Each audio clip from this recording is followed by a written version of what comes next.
discussing in the last class this diatomic chain.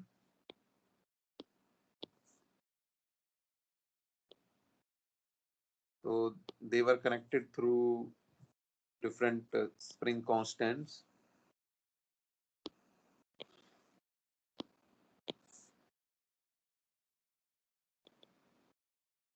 So it was small g and it was capital G. So the question is like we have to solve for this problem. So we have kept the masses m and small m, and capital M is twice of small m. So that's the problem to solve.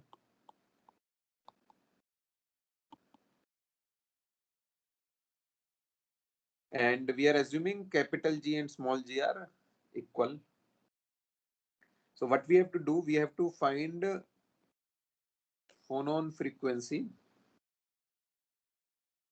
So basically omega we have to find, and we have to find omega at pi by 2a.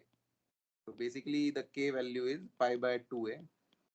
So we had given the expressions in the class last time, and a is the dimension. So from here to here the distance is a. So basically we have to solve this problem, and so what is this value omega? So that's the first part. And the second part of the problem is like we have to draw the atomic displacement pattern like we were drawing last time to visualize it. So that's the problem we have to solve, and we would discuss. So in the meantime, if you have any questions, like if you have trouble solving this or queries solving this, please let me know. So we would give it 20-25 minutes for you to attempt. And in the meantime, if you have questions, please feel free to ask. So in the next 20-25 minutes, we would wait for your solution and we would discuss.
So those who have just joined, like we have given this problem to solve, like before we move forward. Like so, the problem is the like diatomic chain which we were discussing yesterday.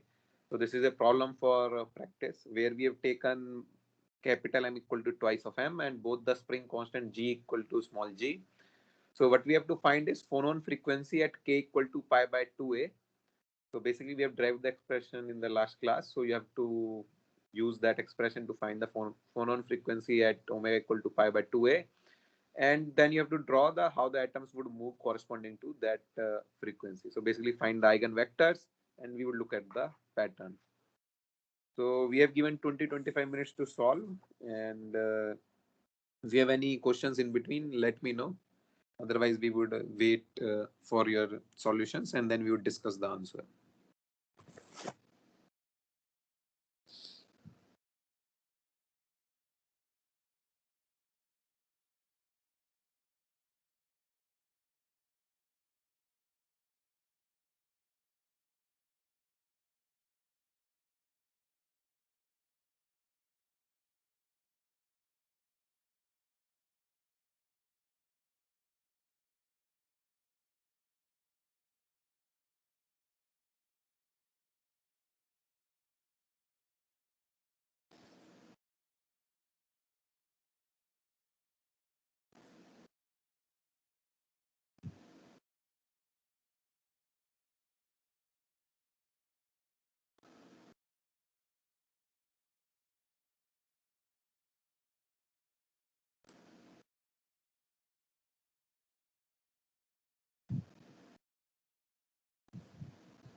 So, okay, I think we would start with the solution. Like, I hope you have attempted some part of it.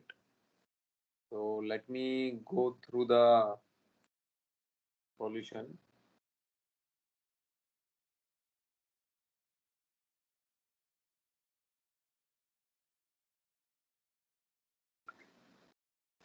Okay, so in the last class, if you remember, we derived the expression like for a diatomic chain. So, omega k square we found was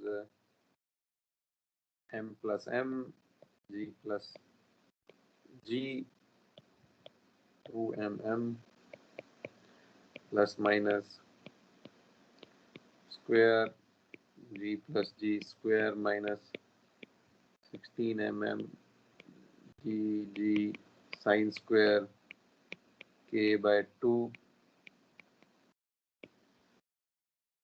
divided by 2m. Okay, so now we have m equal to 2m and g equal to g and k equal to pi by 2a. Okay, so let's substitute this part. So I'm going to remove.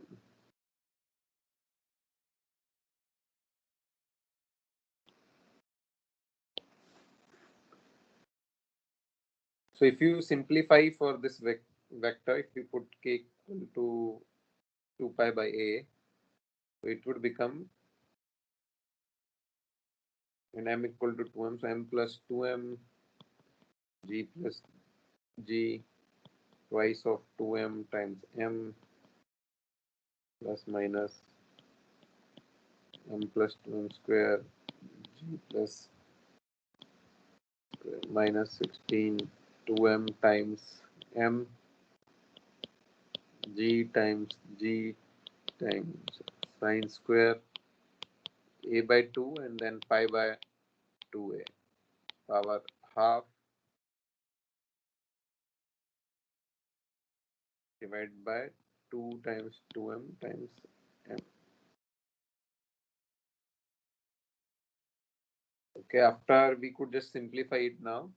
So it will become 3m 2g 4m square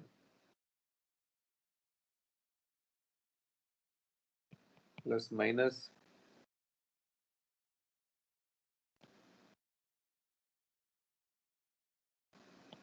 36 m square g square minus 16 times 2 m square g square sine square pi by 4.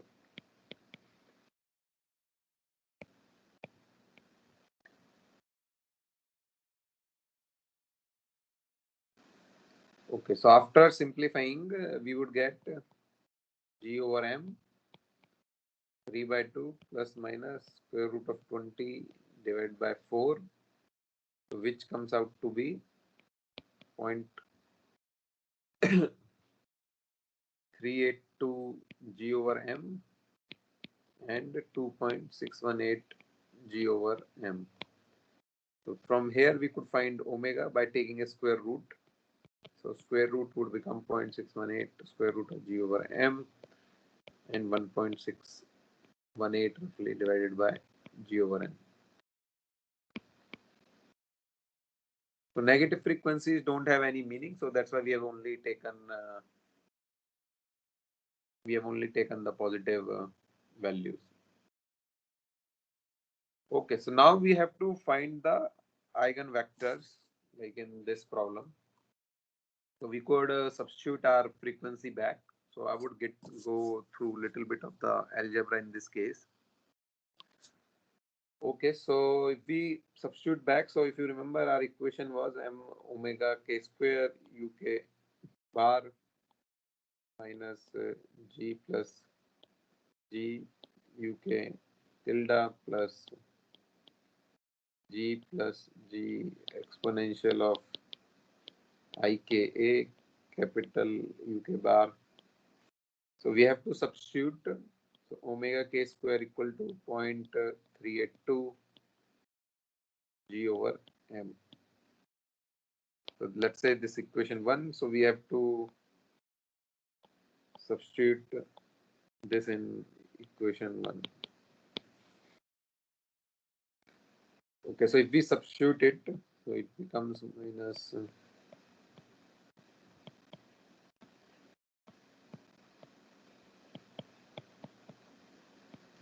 g is equal to small g, so that becomes 2g, and exponential we have pi by 2a, so it becomes I pi by 2 uk tilde. If we simplify it further, then it is 1 point.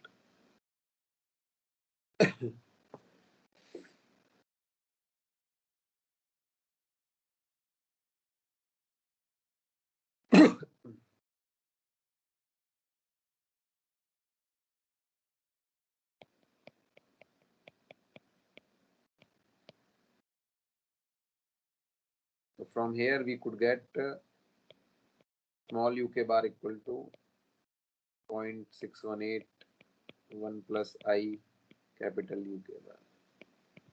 So if you remember, like from the previous times, we were getting only the real values, like either the atoms were moving in the same direction or maybe they were moving in the opposite direction, but the values were always real. So small UK might have been equal to capital UK, or maybe they are related to mass ratio and with some minus sign, but they were always real values. But now in this case, we are seeing we are getting the imaginary values, and we would talk what we how do we deal with the imaginary value.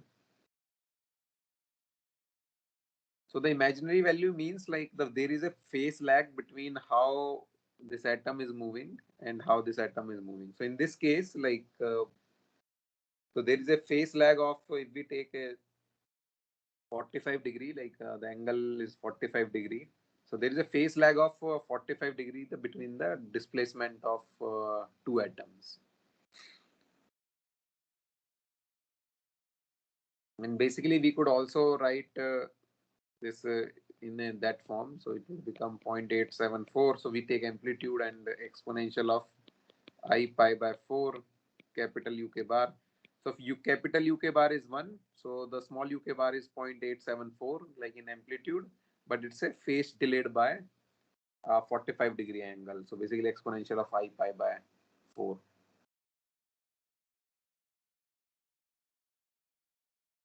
Okay, so same way, now we could substitute the other value to find out the vectors. So another thing we should note is like what would be the wavelength, like if we are plotting the distortion pattern. So in this case, we gave k equal to pi by 2a.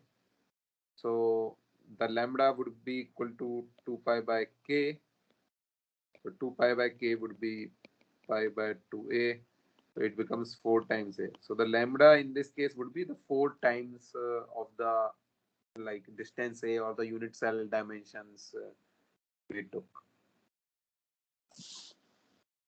Okay, so the important point is that even the delay could occur in like there could be a phase delay in the displacement of two atoms. It doesn't have to be what we were getting the answers at the pi by a or 0. So it could be different. So that's why we attempted this problem specifically. Okay, so let's solve for the another frequency now. So we have to now substitute omega k square equal to 2.618 g over m. And we could substitute in our previous equation itself. So we would get now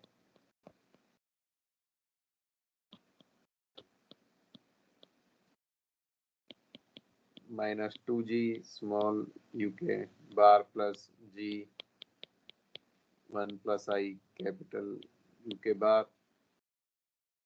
So that gives us small UK bar equal to minus 1.618 1 plus I capital UK bar. And in the same way, we could write in the exponential form.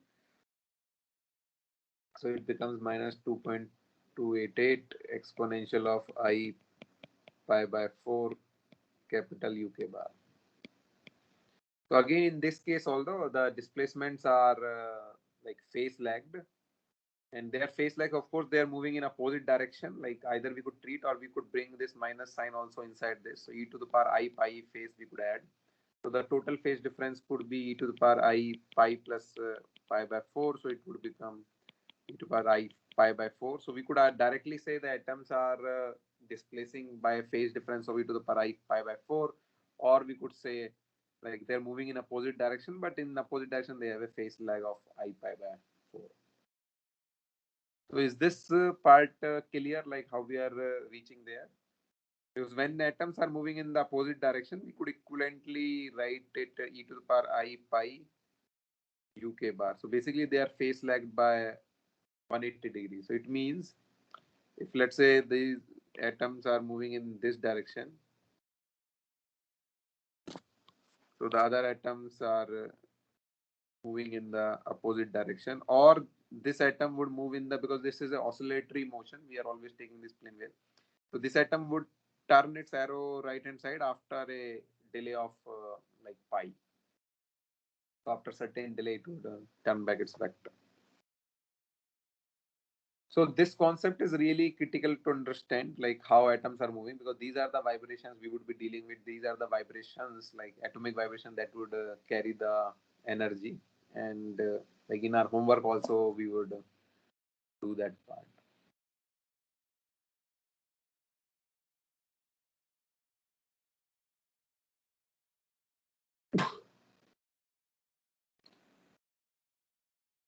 Okay, so let's move on to the topic we were discussing in the last class. This size effect for thin wires. So I'm going to go to the. So we have covered all these slides. If you remember, like slowly, gradually, we have been covering this material.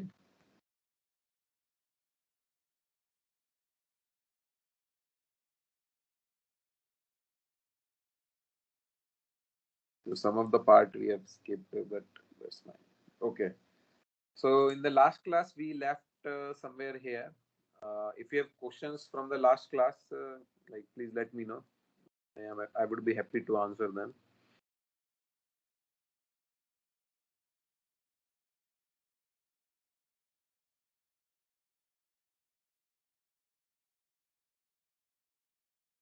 So you are going to discuss this slide, Which slides? current which is open right now. Yeah, we would discuss it now. Do you have any questions on this? Like I think we discussed a little bit last time, but we would repeat it. Okay, sir. No issue. Okay. Okay, so last time we were discussing like when we go to the thin films or thin wires, like compared to the bulk, the thermal conductivity goes down quite a bit. And what ratio it goes down, it depends on the mean free path in them, like how freely the atoms could travel, like it proportional to that. So the general expression, like from some modeling, it has been found is like kf by kb equal to 1 minus. So the ratio of the dimension, like, and the lb, the bulk value. And there is a sum of this some function pi, which is given by like depending on what we are using. Like if it's a thin wires, then it's given by pi equal to 4 3 minus 3 of 1 minus p. Or if it's a polycrystalline, like if it's a thin film with specularity condition of a diffuse, then pi equal to 8 by 3. If it's a p equal to 0, again for polycrystalline films, it would be 2 by 3 pi.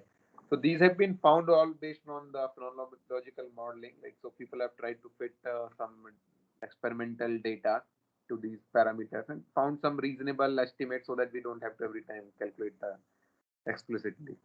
So just let me repeat this part again: specular reflection and the diffuse scattering. So let's say we had this wall. So let's say this is our sample, and phonons are moving from one place to another, and let's say they hit the wall. So once they hit the wall, like if they reflect exactly at the same angle they were coming at, so this is we call specular reflection. But if the phonons are coming at a angle, let's say theta, but after scattering, they could go in any possible direction. Like, so the direction is going to be randomized after that. So that we call a diffuse reflection.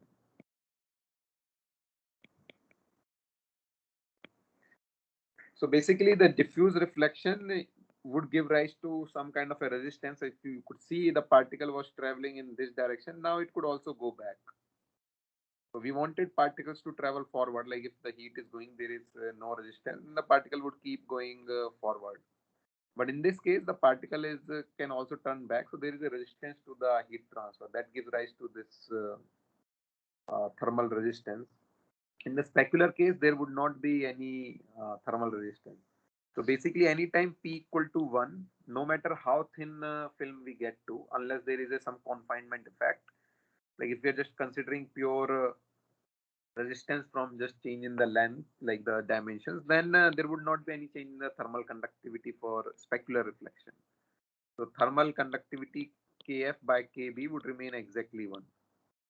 But if it's a diffuse reflection, then there is a resistance to the flow, and depending on how much this resistance is being offered, like the thermal conductivity will reduce accordingly. Okay, so what we found in that case was, if we take thin wires, this function is 4 over 1 minus p. Like, of course, if it's a specular reflection, it remains 1, but if it's a p equal to 0, or it could be any number in between the diffuse reflection. So it means like some part would be diffuse, some part would be specular. Some of the phonons would scatter specularly, some would reflect diffusively. So let's put p equal to 0. So we get this equal to 4 by 3. So if we evaluate the above expression, kw by kb, it becomes 1 minus, and we have assumed p 0, so 1 minus 1 times 3 by 4.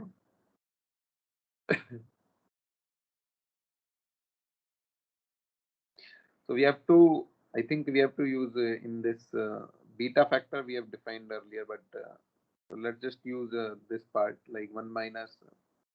So the pi we found 4 by 3, so it becomes 3 by 4, and there is a beta. So this is the value we get when we are calculating for the thin wires for p equal to 0 case. And if we recall, the beta we defined as d over lb. Okay, so for polycrystalline thin film, so this was a thin wires. If we go to the thin film, the thermal conductivity has little bit different function. So here it is 1 minus 3 by 8 times beta. So as you could say, in this case, the thermal conductivity doesn't change that rapidly compared to this part. So here it decreases more rapidly in thin wires compared to the thin films. And we could have polycrystalline films also where it is Kf by Kb is 1 minus 2 by 3 pi beta.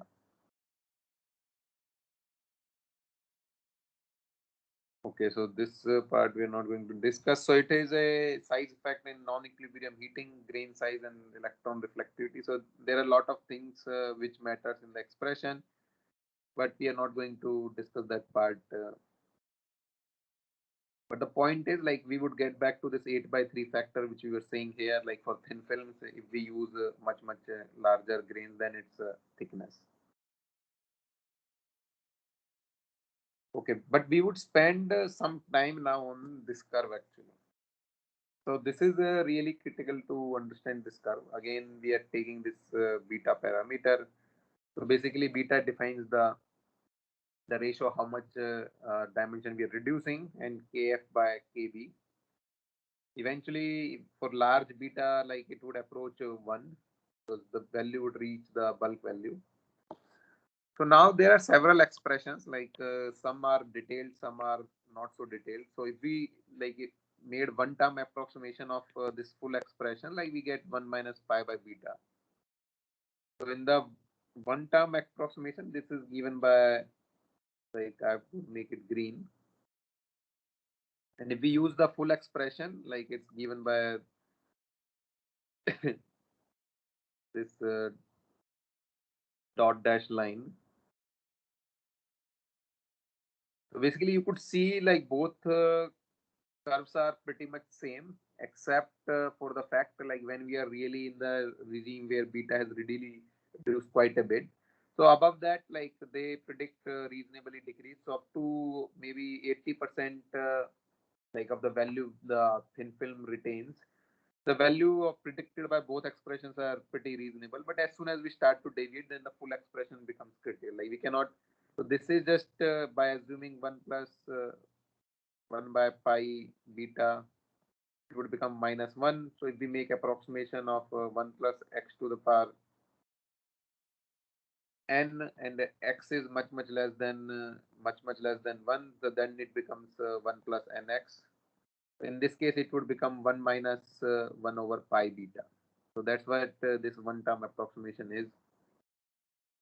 So that becomes quite different. So there are other models also, or much more detailed models you could look at. So the each model is fitted to some phenomenological, like like each is a some phenomenological model. So in this case, like if we fit the full line, the general expression, like we would get something in between. And it depends on material to material actually how the trend would look like. So, but it gives you a fairly good idea. Like after a while, like when we are approaching the thickness and mean free path to be equal, the thermal conductivity actually goes down very quite rapidly. There are other models also which are fairly complicated, take care of the some of the other parts as well.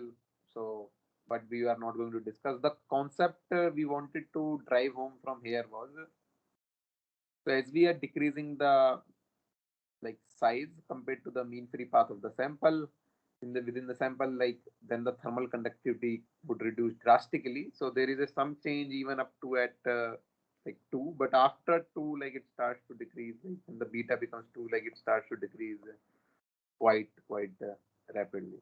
And the expressions, as we discussed, like they are little bit different for thin wires compared to the thin films. These are the two geometries like typically we encounter when we are going at a small scale. Like it's but actual experimental data would definitely help if we are going through something.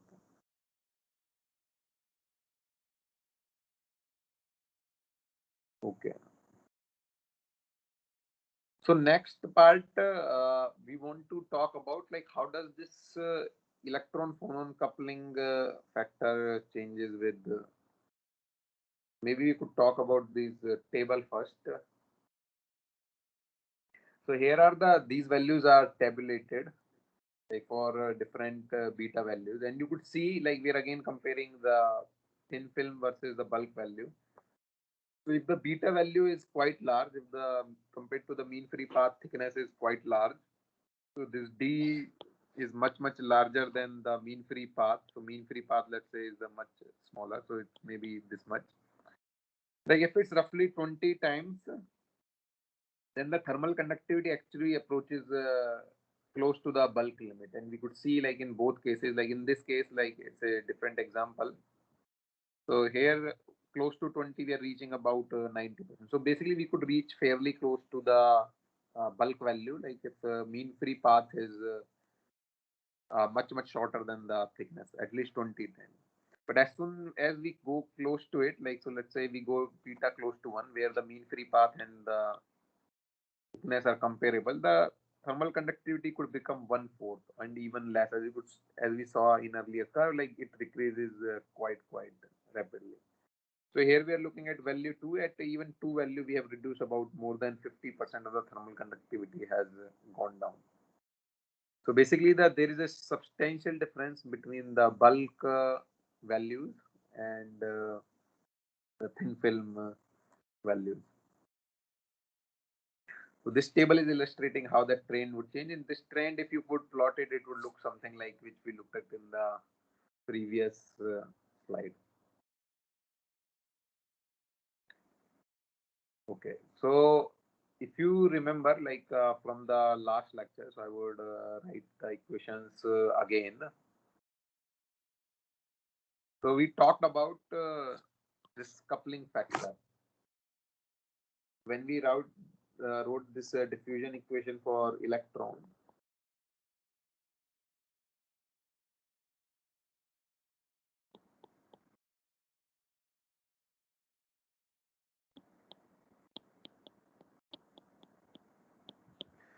So this was the diffusion part, and then we considered this coupling with the electron phonon system, the TE minus TL, and then there was this CL DTL by DT to GT minus TL, and we excluded the diffusion of the lattice.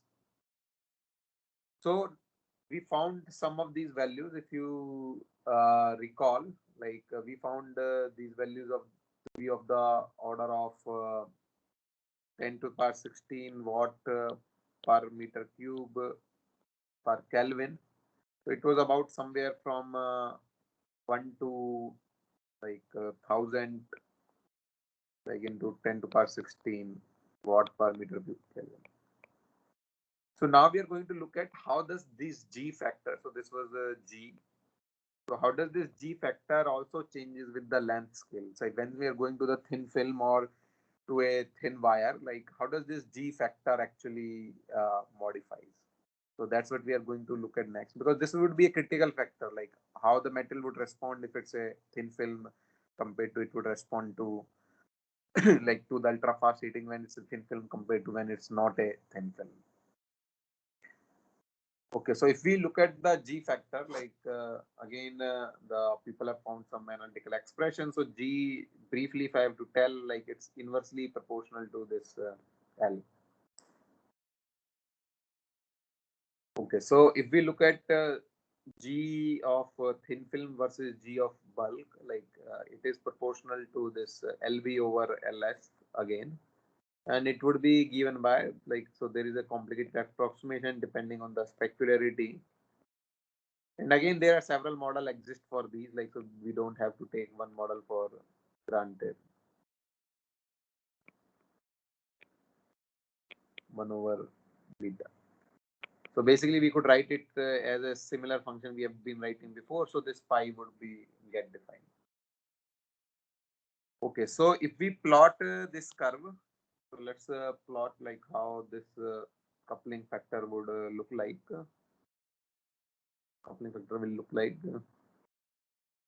So we are plotting value from, let's say, 2, 4, 6, 8, 10, 10, 20. So we are plotting on the y-axis GF by GB, like how much this factor would, thin film factor would change. And we would look at the different ratios. So it depends also on the grain size. So within the material, like within the thickness, there could be multiple grains as well. So if we take film thickness to be D, so this is a film thickness. And if we take capital D to be the grain size, like how much is the grain size there? So we could compare the ratio, like for different ratios, like how the film thickness compared to the grain sizes.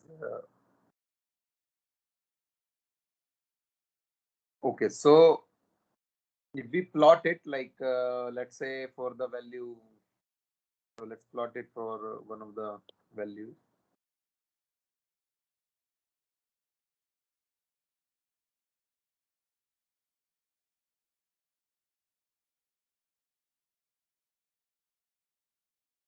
Okay, so if we take this D by D ratio equal to, let's consider this to be equal to 3. So basically the film thickness is 3 times the grain size.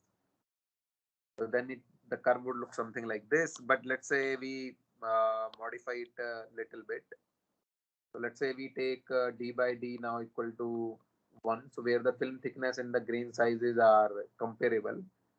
So this coupling factor actually would reduce way more rapidly than it would reduce for the larger film thickness.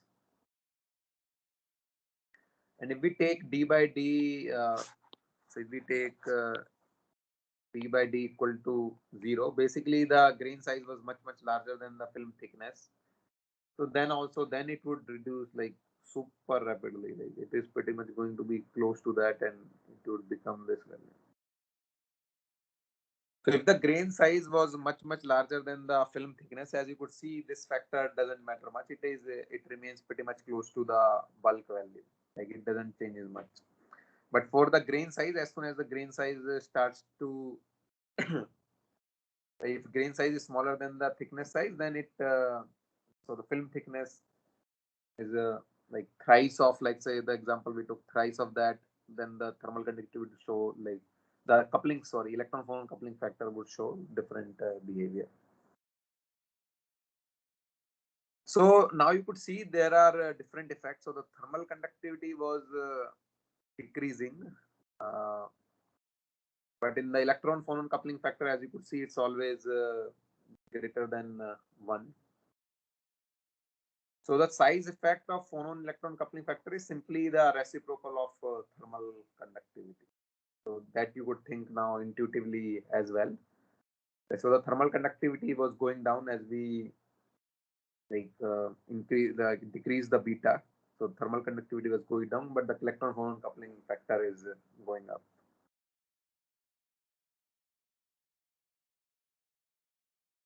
Okay.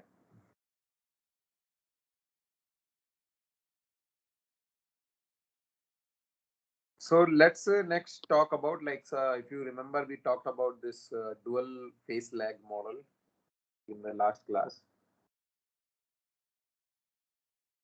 So where we defined temperature lag and then the tau q as a flux lag time.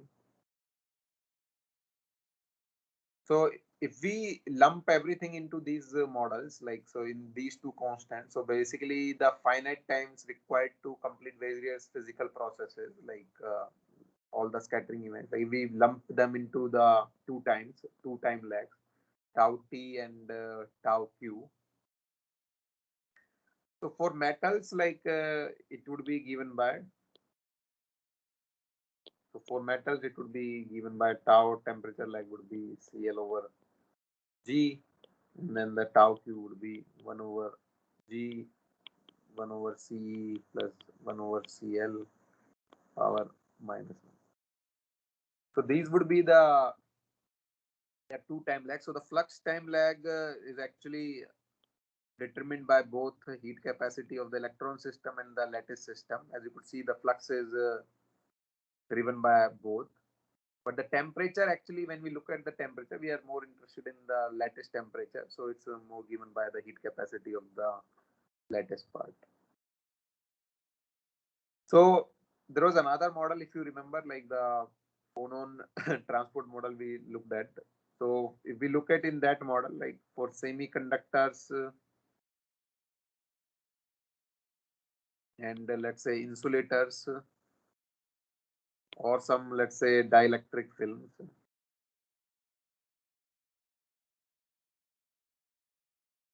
So the tau t, like the temperature lag, if you remember, we could express it in terms of the normal scattering time and the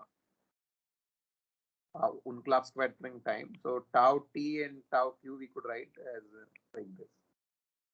So if you remember, like just to recall, like what the normal scattering was. So if one phonon is coming like that with it has an initial momentum k1, some frequency omega1. Another phonon is coming like that, some initial momentum k2, frequency omega2. So it's converting into a third phonon, which has a momentum k3, omega3. So if in the case of a normal processes or normal scattering events, so momentum and energies are conserved. So the omega3 became omega3 equal to omega1 plus omega2, and the momentum was conserved also, k1 plus k2. So that was normal processes. And if we look at the unclap processes, so the which is given by this tau r.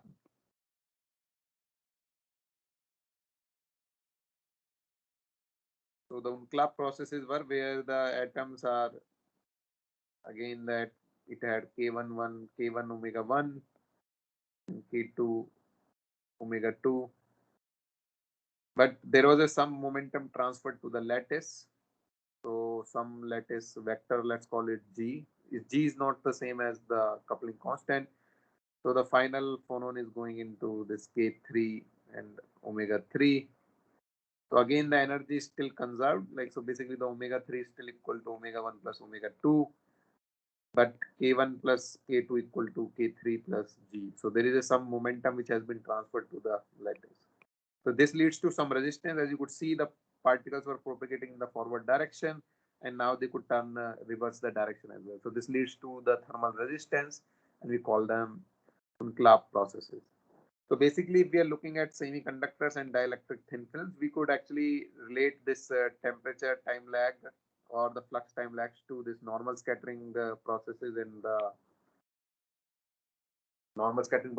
the Clapp process or the resistive processes. Okay, any question at this point?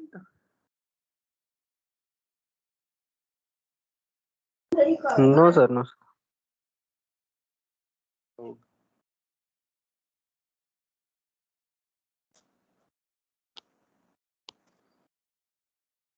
Okay. So now we come to the solution of this dual phase equation, like where we have both of these time lags. So now we would look at like what happens like in that case, like how the temperature would change. So this is the final part we are coming at.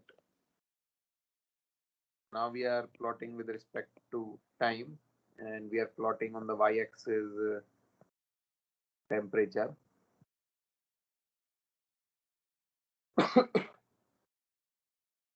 So within the laser pulse duration, like metal lattice remain like pretty much unperturbed. Like that would be very small distribution. So what would happen is like, so first let's look at the electron uh, temperature. So the electron temperature in a very short duration, like as soon as it interacts with the electron, like these photons coming from the lasers, the temperature would rise quite rapidly, and then it would slowly starts to decrease. So the electron, so that this time we refer to as TP, which is given by this electron excitation time. Okay, within the certain time duration or the pulse duration, like the lattice part is unperturbed, like this is a very small part here. So that remains unperturbed, thermally unperturbed, like for the lattice. But eventually the lattice temperature would slowly starts to come up, and there would be a point where these two curves would intersect and they would move together. So this is the point where we have reached in thermal equilibrium, where TE is equal to TL. And this is the normal condition in, like, let's say we are sitting in a room, so table is in thermal equilibrium, where both systems are in the thermal equilibrium.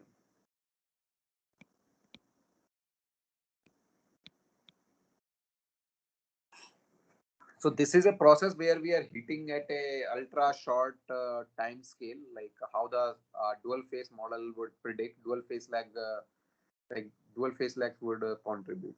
So now looking at this value, so this value could be order of 10 to power by 10 per 4 Kelvin.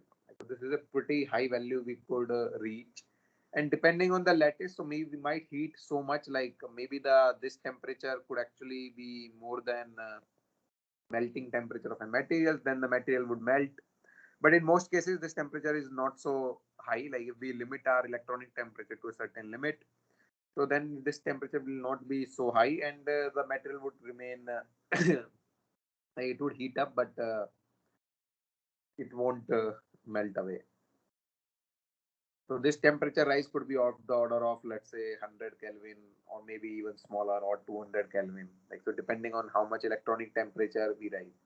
And the why the electronic temperature could shoot up that much, because if we look at the volumetric heat capacity, if we look at the heat capacity of electrons, it's much lower than the heat capacity of lattice part. So it's about one order of magnitude, like so by a factor of 10 less than the lattice part at room temperature. This is a typical number. Of course, it's not a true, but it's the value is roughly 10 times smaller. So that's why the temperature could also rise quite a bit, like more than 10 times in this case.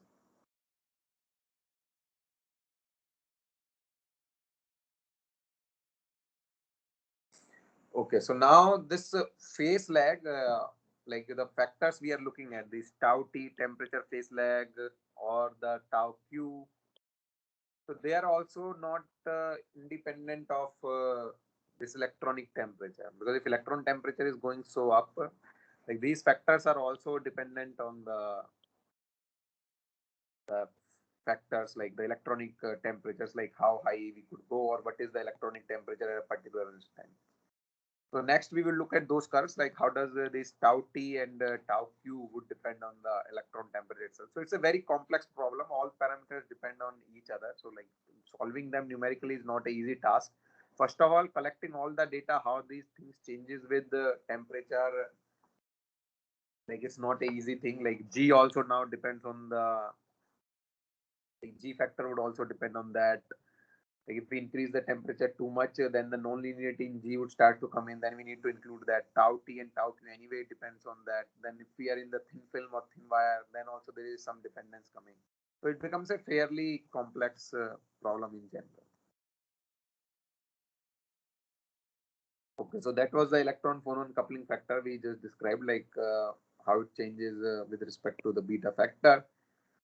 But let's look at this dual phase lag. As I was saying, the thermal equilibrium would reach after some time. So the electronic temperature would shoot up quite high and the lattice temperature would increase over time.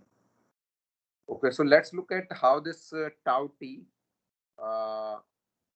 changes with the electronic temperature.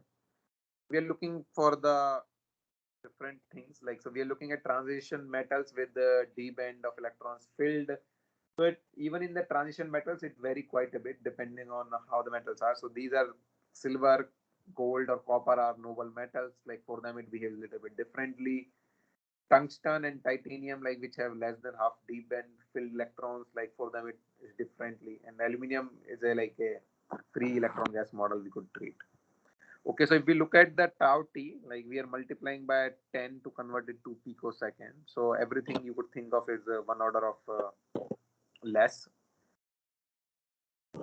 So basically, if we look at the nickel, like so, depending on what electron temperature is, like it's in 10 to power 4 Kelvin. So you could see how non-linear does it vary. So basically, the tau, like the thermal phase lag would start to increase, like the temperature phase lag, gradient phase lag would start to increase quite a bit as soon as you start to increase the electronic temperature. And that intuitively we could think also, like the if electron temperature is so high, like it would take some time to equilibrate with the lattice, like and it would be the delay time would increase quite a bit. And this is much larger for nickel compared to the platinum. For platinum, it reaches like it starts to plateau, so maybe you could take between 1 and 2 for most of the temperature range, electronic temperature range. So now this behaves quite differently for these metals like the silver, gold, and copper, and tungsten, like which are noble metals or half D-filled shells. So here, as soon as we increase the electronic temperature, actually initially it increases maybe for the silver a little bit, but most of the it decreases quite rapidly. So the phase lag starts to decrease in the noble metals and the half-filled shells typically, and so it's mostly true for tungsten, but not so true for the titanium. So it decreases and then it plateaus after a certain period of time. So if we look at again for some other materials, titanium, aluminum, and molybdenum, like here also it decreases, but after some time starts to increase.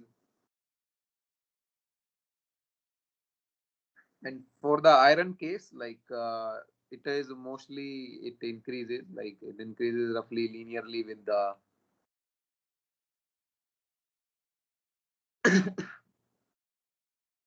it increases linearly with that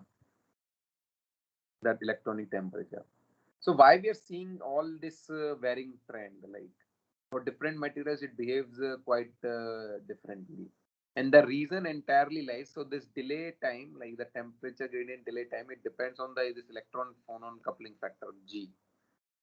So for noble metals, like this coupling factor is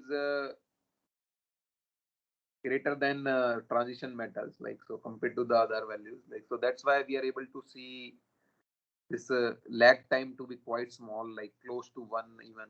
Like in this case, if we look at it, is very close to 1, and here it is even less, like 0.1 or something, even in the iron case. So it's a quite less value compared to the transition metals, like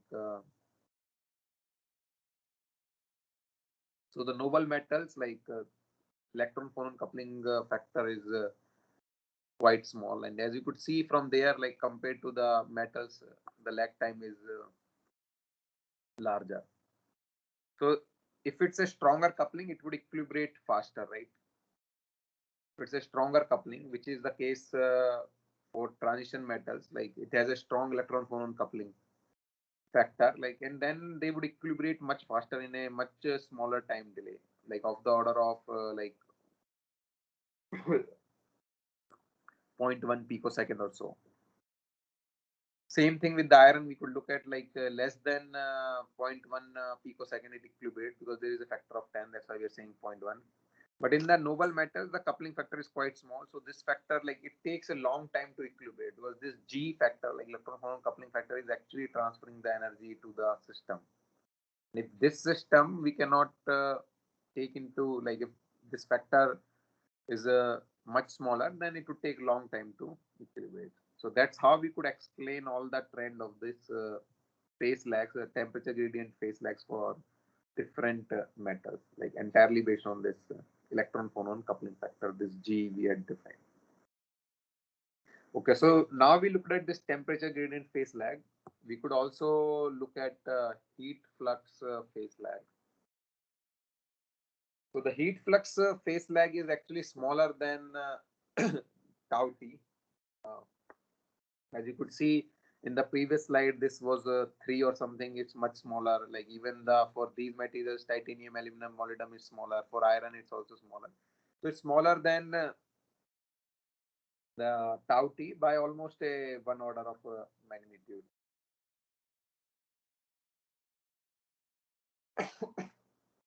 So like in the early stages of this electron heating, like the phonons and metal lattice would remain unperturbed. Like when the electrons temperature is rising, the atoms might not respond that much initially.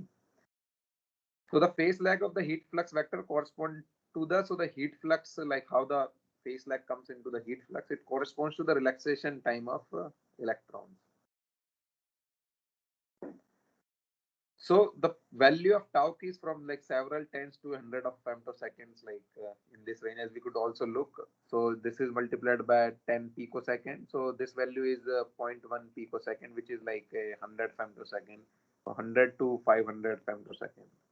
So all of these curves, like in this case, it's even smaller, like so it's up to 0.04. So this is about 40 femtosecond or so. This is also about 40 femtosecond or so. So basically tens to hundreds of femtosecond in this range, this delay time of the flux would come. And this delay time of flux, as you could see, the temperature, like whatever the flux is, like the flux delay time, the temperature time is actually larger than that. So when the both of them enter the thermalization process, then electron phonon interactions, that like we take this relaxation time of electron phonon interaction, then we could define through that. Okay, do you have any questions on this part? This phase lag delay and temperature delay?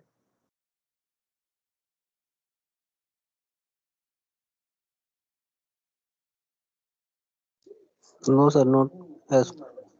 Okay, so we would take now one break.